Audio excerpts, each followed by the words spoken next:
तर आज आपण सम्राट दादा दाढीवाले यांना विचारणार आहोत की यांचं दाढीवर एवढं प्रेम का आहे. चला. हा ते 150 बाटल्या बिअर्ड ऑइल पाठवून दे रे. नमस्कार सर. नमस्कार. तुम्ही कोण मॅडम? सर मी मुलगा आहे. दाढी कुठे?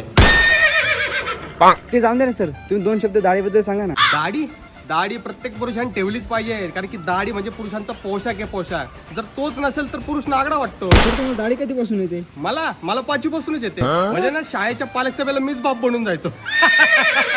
तो काय श्यामने दाढी वाढव. मला तर असं वाटतं ना, ज्या मुलांना दाढी येत नाही ना त्यांना एक वेगळा देश बनवून दिला पाहिजे. का? कारण की मला एक मुलगी आवडली होती म्हणून मी तिला प्रपोज करायला गेलो. तेव्हा कळले की तो मुलगा होता, स्वाट्या होता. आणि काही मुलांचं तर कळतच नाही. मला दाढी ठेवतात आणि मिशा काढतात. म्हणजे हे असं झालं, खाली धोतरांवरती ब्लाऊज.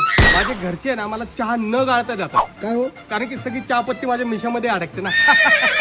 तो काय श्यामने दाढी वाढव. तुम्हाला सांगतो मी दाढीसाठी इतका येडा आहे ना, इतका येडा आहे ना, म्हणजे ना मी दाढी नसलेल्या लोकांसोबत बोलत सुद्धा नाही. कोलंबस दादा आपण सांगा ना.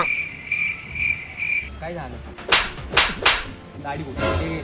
क्लीन शेव केली.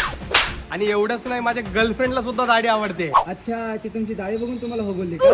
नाही मला तिची दाढी आवडली म्हणून मी तिला हो बोलले. बाकीचे पोरं त्यांच्या गर्लफ्रेंडच्या केसरमधून हात फिरवत असतील, मी तिच्या दाढीतून फिरवतो. अरे पिल्ले आलीस? अगं तेवढी दाढी वाढली, जरा शेप द्यायचा ना. अरे हा ना, खूप पडले. चला आपण जावेद फकीरकडे जाऊ शेप द्यायला.